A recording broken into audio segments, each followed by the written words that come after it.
ఈ ఉదయకాల సమయమందు కొద్ది నిమిషాలు దేవుని యొక్క వాక్యంలో నుంచి ఒక అంశాన్ని మనం ధ్యానం చేయాలని ప్రభు ఆత్మ నడిపింపుతోటి నేను ఉంటున్నాను. అదేమిటంటే statured wisdom, spiritual and society maturity అనేటువంటి తలంపు. శరీర రీతిగా ఎలాగా మనుషులు వయసు పెరిగే కొద్దీ తల్లి గర్భంలో ఎదగడము, బయటకు వచ్చిన తర్వాత వాళ్ళు పెద్దవాళ్ళు కావడము, దానితో పాటు మానసికంగా వికసించటము, అదైన తర్వాత జ్ఞానము అనేటువంటిది వారికి రావడము, ఆ జ్ఞానము పరిమితులు లేకుండా ఎలాగున పెరగడము, ఇవన్నీ అయిన తర్వాత ఆత్మ సంబంధంగా సృష్టికర్త అయిన దేవుని గురించినటువంటి అవగాహన కలిగినటువంటి స్థితికి రావడము, దాని తర్వాత దేవుని యొక్క అవగాహనతో ఉన్నటువంటి ఒక వ్యక్తి తన మట్టుకు మాత్రమే ఉండకుండా ఎదురుగా ఉన్నటువంటి సొసైటీకి ఎలాగున ప్రయోజనవంతంగా ఉండాలి అనేటువంటి చిన్న అంశాన్ని మనము ధ్యానం చేయాలని ప్రభు ప్రేరేపణతోటి నేను ఈ సమయంలో మీ మధ్యలో ఉంటున్నాను. మత్తయి సువార్త 6వ అధ్యాయం 27వ వచనంలో, మీలోనెవడు చింతించుట వలన తన ఎత్తు మోరెడు ఎక్కువ చేసి కొనగలడు అని మాట్లాడుతుంటున్నాడు. చింతించడము ద్వారా ఒక వ్యక్తి తన హైట్ని పెంచుకొనగలడా? క్వశ్చన్ మార్క్ చెప్పాలి. మరి ఎందుకు చింతించడం అని యేసు ప్రభు ఉద్దేశం ఒకటి. అది ఐహిక విచారమైన, ఆర్థికపరమైన పరిస్థితి అయినా, సామాజిక పరమైనటువంటి పరిస్థితి అయినా, ఆరోగ్య పరిస్థితి అయినా మనము నిమిత్త మాత్రులము అని యేసు ప్రభు యొక్క ఉద్దేశం. కాబట్టి ఒక వ్యక్తి చింతించడము ద్వారా మోరుడు ఎత్తు పెరగడు అని ప్రభు యొక్క ఉద్దేశం. ఆయన ఉద్దేశం ఏమిటంటే, మీ నిమిత్తం మీరెందుకు చింతిస్తారు? మీ గురించి మిమ్మల్ని కన్న తండ్రి అనేవాడు ఉన్నాడు కదా, మీరు తండ్రి లేని వాళ్ళు కాదు కదా, సృష్టికర్త అయినటువంటి దేవుడు ఆయనే కదా మిమ్మల్ని చేతులతో చేశాడు. కాబట్టి మీకు ఏం కావాలి అనే సంగతి మీకంటే బాగా మిమ్మల్ని పుట్టించిన తండ్రికి బాగా తెలుసు. కాబట్టి మీరెందుకు చింతిస్తూ ఉన్నారు అని ప్రభు అన్నాడు. చింతించకుండా ఉండగలిగినటువంటి వాళ్ళు ఎవరైనా ఉన్నారా అని చూస్తే చాలా కష్టమే కదా. ప్రతి ఒక్కరికి ఏదో ఒక చింత ఉంటుంది. దేవుని పిల్లలమైనటువంటి మనము, దేవుని ఎరిగినటువంటి మనము, దేవుని వాక్యాన్ని ఎరిగినటువంటి మనము చింతించకుండా ఉండాలి అని దేవుని యొక్క ఉద్దేశం. అందుకనే ఇక్కడ మీలో ఎవరైనా చింతించడం వలన ఒక మోరడి ఎత్తి ఏమైనా పెరుగుతారా అని ప్రభు అన్నాడు. ఇంకొక దగ్గర ఆయన మాట్లాడుతూ, మీ తల వెంట్రుకల్లో ఒక తల వెంట్రుకని తెల్లగానైనా చేయలేరు, నల్లగానైనా చేయలేరు. మరి ఎందుకయ్యా ఈ చింత మీకు అని ప్రభు అన్నట్టుగా మనం చూస్తాం. ఇంకా ఆయన మాట్లాడుచు ఈ వాక్య భాగంలో, ఆకాశంలో పక్షులు ఎగురుతున్నాయి కదా, వాటిని చూడండి, అవేమన్నా విత్తనాలు తీసుకెళ్ళి భూమిలో విత్తుతాయా? ఏమైనా వాటికి ఏమైనా కొట్లలో కూర్చుకుంటాయా? కానీ ఆ భూమిలో పడినటువంటి విత్తనాలని అవి ఆహారంగా తీసుకొని ఎలాగ పోషించబడుతున్నాయో చూడండి అని ప్రభు చెప్పాడు.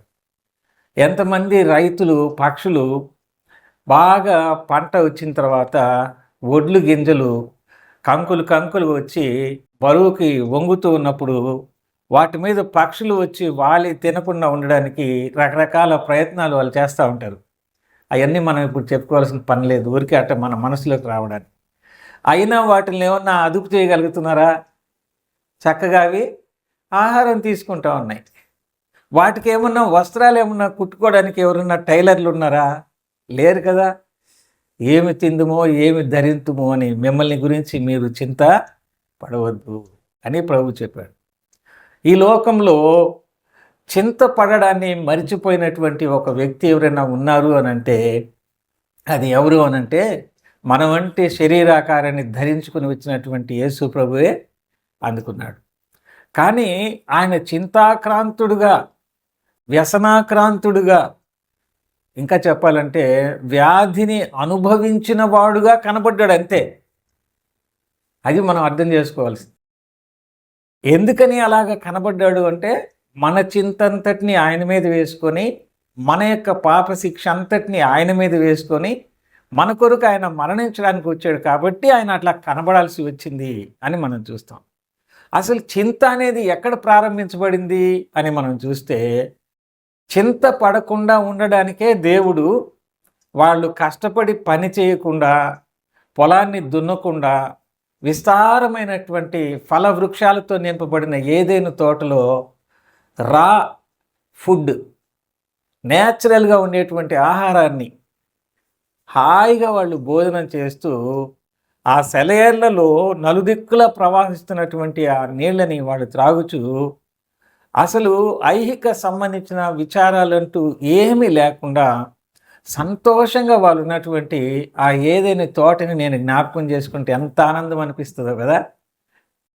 దేవునితోటే నేరుగా వాళ్ళు సహవాసాన్ని కలిగి, ఎవరయ్యా మీ ఫ్రెండ్ అనంటే అసలు మమ్మల్ని సృష్టించిన వాడే మా ఫ్రెండ్ అని చెప్తారు, ఆదాం కానీ హవ్వ కానీ కదా. వాళ్ళు ఎలాగని ఉండేవాళ్ళు అనంటే చూడండి, ఒకేసారి మనిషి అంత ఎత్తుగా ఆదాముని తయారు చేసి దేవుడు ఆయన ఎదుట నిలువ పెట్టుకొని ఆదామును చూచినప్పుడు ఏమనిపించింది దేవునికి అనంటే, అలాగనే తన రూపాన్ని ఆదాములో మనం అద్దం ఎదుట మనల్ని మనం చూసుకుంటే ఎంత ఆనందపడతామో ఆ ఆదామును చూచుకొని అబ్బా ఎంత చక్కగా ఉన్నాడు అని ప్రపంచ సుందరుడిలాగా ఆదాముని సృష్టించాడు. ఒకేసారి మనిషి ఆకారం. హవ్వని ఎలాగ సృష్టించాడు? డబుల్ రీఫైన్డ్ అంటారు కదా, మట్టిలో నుంచి మనిషిని చేశాడు. కానీ స్త్రీని ఆ పురుషునిలో మాంసం ఎముక తీసుకొని చేశాడు, ఇంకా పరిశుభ్రమైనటువంటి విధానంలో చేశాడు.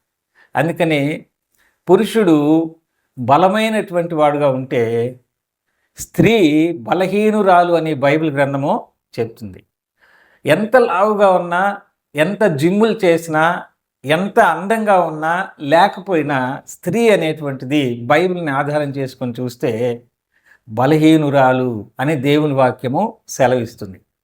ఇలాగున చింత అనేది ఎక్కడ ప్రారంభించబడింది అనంటే దేవుని మాట వినకపోవడము అనేది ఎప్పుడైతే మొదలుపెట్టారో అప్పుడే వాళ్ళకి చింత మనసులోకి వచ్చింది.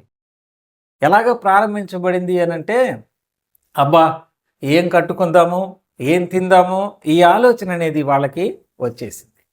అప్పుడు వెళ్ళి ఆకులు వెతుక్కున్నారు, దేవునికి దూరం అయిపోయారు. దేవుడు వస్తూ ఉంటే భయం అనేది లోపల వచ్చింది. అయ్యో మేము ఇలాగ చేసేసేమే, ఇట్లా చేసి ఉండకపోతే బాగుండేదే అనే చింత అనేది మనసులోకి వచ్చింది.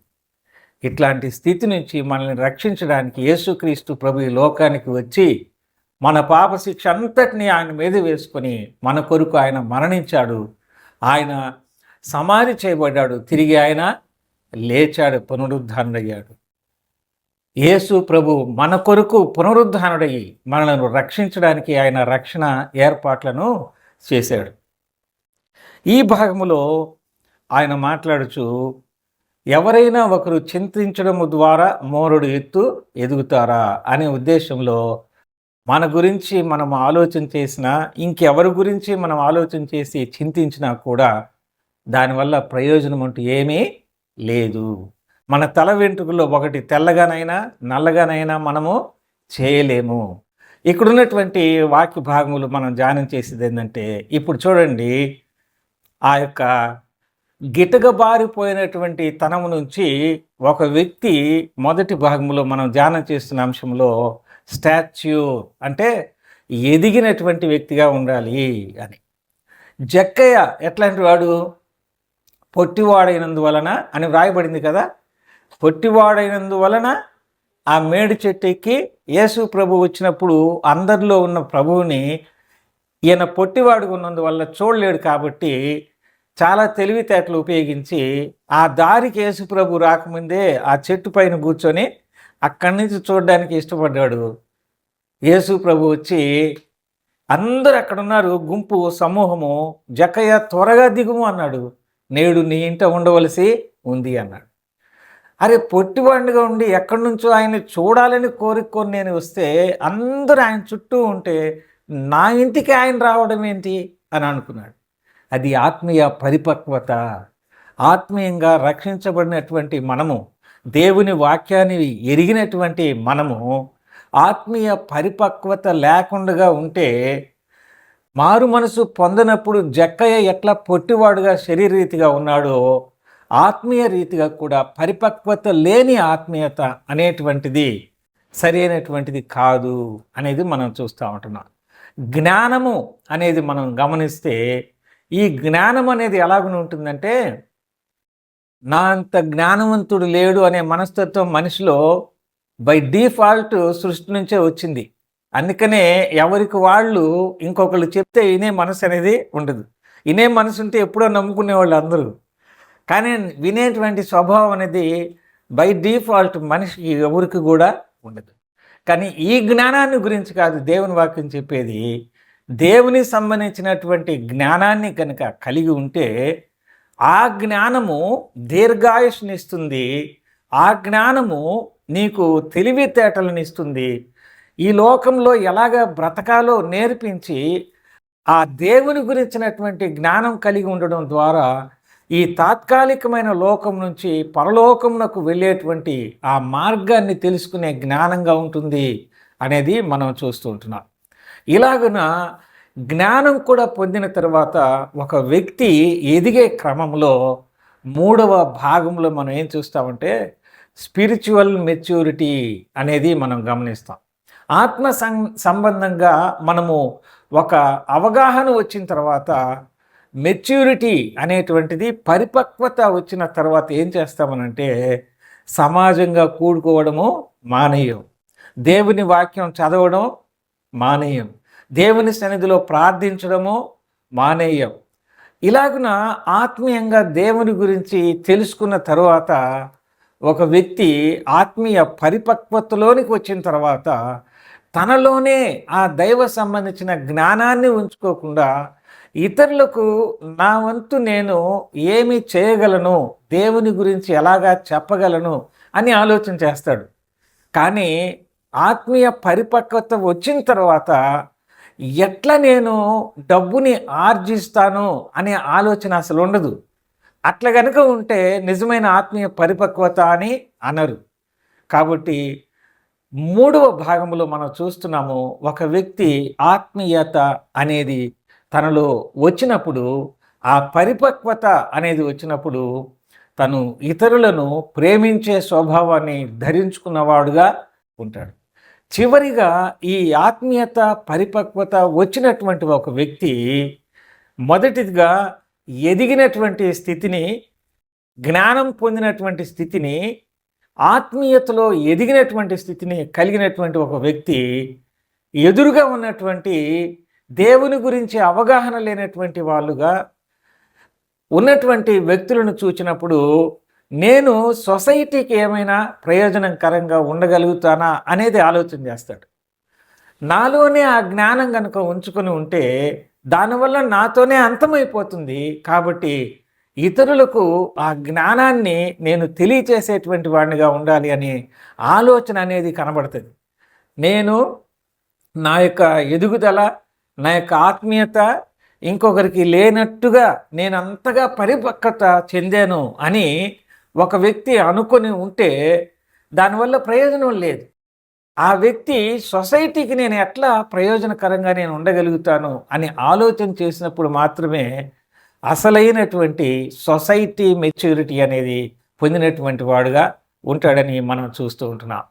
కాబట్టి ఈ సమయంలో మనం ఆలోచన చేసినటువంటి మాట, దేవుని యొక్క సృష్టిలో ఉన్నటువంటి మనము శరీర రీతిగా తల్లి గర్భంలో నుంచి బయటికి వచ్చిన తర్వాత శరీరం ఎలాగున్నా గిటగబారిపోకుండా మనకు తెలియకుండా, ఏ శాస్త్రానికి తెలియకుండా అది ఎట్లా పెరుగుతుందో అనేది అర్థం కాకుండా అలాగున ఎదగడము ఎలాగైతే జరుగుతుందో, ఆ ఎదిగినటువంటి ఒక వ్యక్తి ఎట్లా ఇదంతా జరుగుతుంది అనే ఆలోచన కలిగి దేవుని యొక్క సృష్టిని జ్ఞాపకం చేసుకుంటూ ఆయనను గురించినటువంటి జ్ఞానాన్ని పొందినటువంటి వ్యక్తిగా ఉంటూ యేసు ప్రభు రక్తంలో కడుగుబడి రక్షించబడినటువంటి జీవితాన్ని కలిగి ఆత్మీయంగా దేవుని వాక్యాన్ని ఎరిగినటువంటి వ్యక్తి ఆత్మీయ పరిపక్వత చెందిన తర్వాత అలాగనే తనలో అది ఉంచుకోకుండా,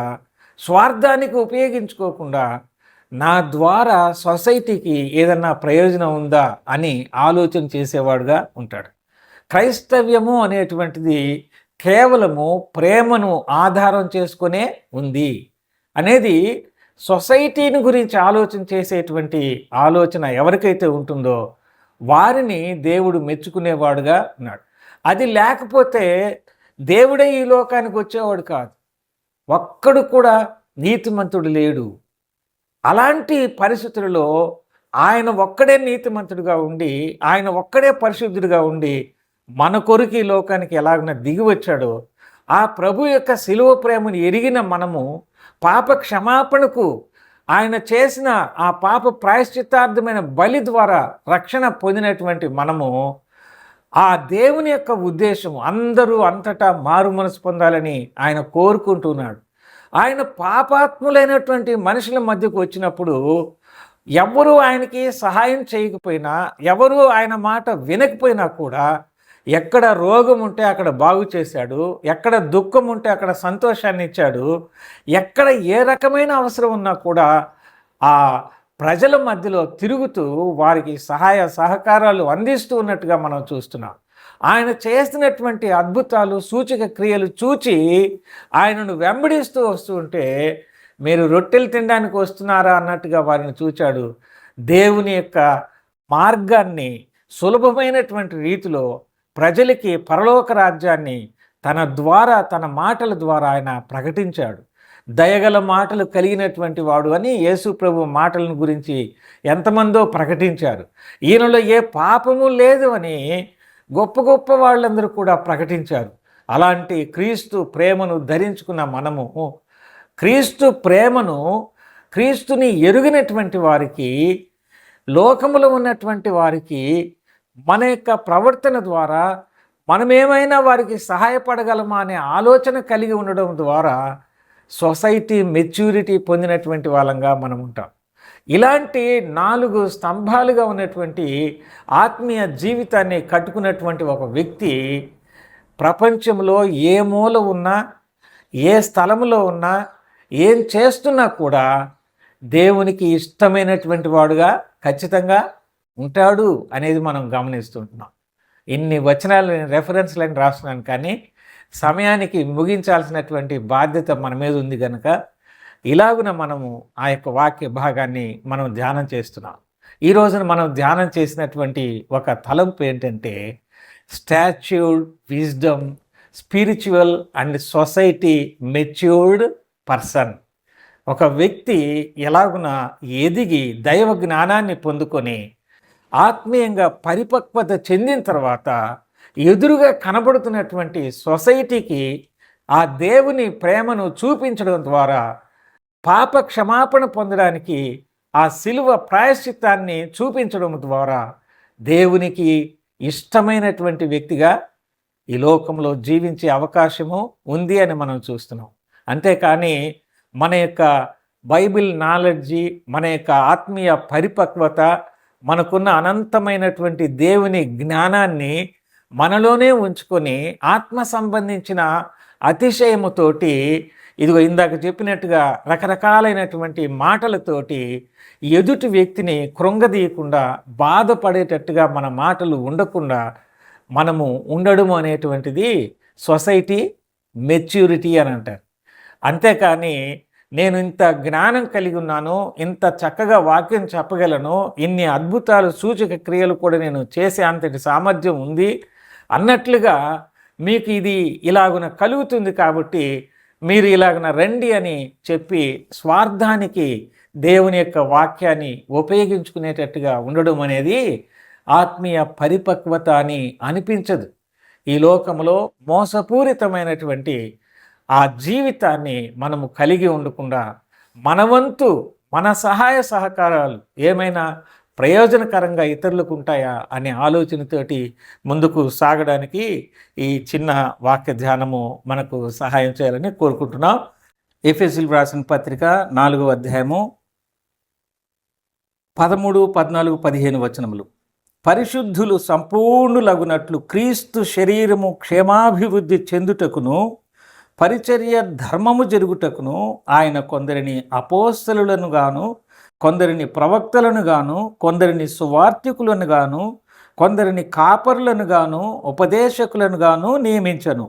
అందువలన మనం ఇక మీదట పసిపిల్లలమై ఉండి మనుష్యుల మాయోపాయముల చేత వంచనతోనూ తప్పు మార్గమునకు లాగు కుయుక్తితోనూ గాలికి కొట్టుకొని పోవునట్లు కల్పింపబడిన ప్రతి ఉపదేశమునకు ఇటు అటు కొట్టుకొని పోవచ్చు అలల చేత ఎగురుగొట్టబడిన వారమైనట్లుండక ప్రేమ కలిగి సత్యము చెప్పుచు క్రీస్తు వలె ఉండుటకు మనం అన్ని విషయములలో ఎదుగుదము అని చూస్తాం. తలలు వంచండి, చిన్న ప్రార్థన చేసుకుందాం.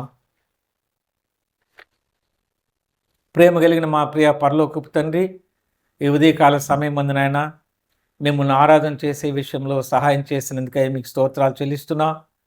మీ యొక్క వాక్యంలో నుంచి కొన్ని మాటలు మేము ధ్యానం చేసుకున్నాము నాయన. మీ యొక్క పరిశుద్ధమైన ఆత్మ సహాయాన్ని నడిపింపును మాకు అనుగ్రహించినందుకై మీకు స్తోత్రాలు చెల్లిస్తున్నాం తండ్రి. ఈ లోకంలో శరీర రీతిగా ఎదిగేది సామాన్యముగా మాకు తెలియకపోయినా అది జరుగుతూ ఉంది.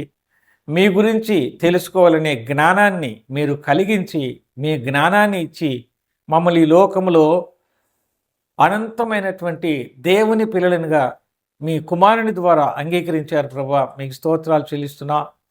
అలాంటి మేము ఆత్మీయంగా మీ వాక్యమును చదువుకుంటూ ధ్యానం చేస్తూ మీ పరిశుద్ధాత్మ సహాయము ద్వారా మీ గురించి ఇంకా ఎక్కువగా తెలుసుకుంటూ మాలోనే అది ఉంచుకోకుండా మిమ్మల్ని అంగీకరించినటువంటి మిగిలినటువంటి వాళ్ళకి మీ గురించిన ప్రేమని మేము పంచిపెట్టడం ద్వారా ఆయా రకాల మోసపూరితమైన కుయుక్తితో చెప్పబడేటువంటి ఉపదేశాలకు ఇటు అటు గాలికి కొట్టుకొని పోయేటట్టుగా ఉండకుండా మీ చేత జ్ఞానవంతులముగా తీర్చబడినటువంటి మేము, మీ జ్ఞానాన్ని ఇతరులకు అందించడంలో సంతోషపడేటువంటి మేము, సత్యాన్ని ప్రేమను అన్వేషిస్తూ అనుసరిస్తూ మిమ్మల్ని సంతోషపెట్టేటువంటి వారినిగా మమ్మల్ని చేశారు తండ్రి. అందరిని బట్టి మేము స్తోత్రాలు చెల్లిస్తున్నాం.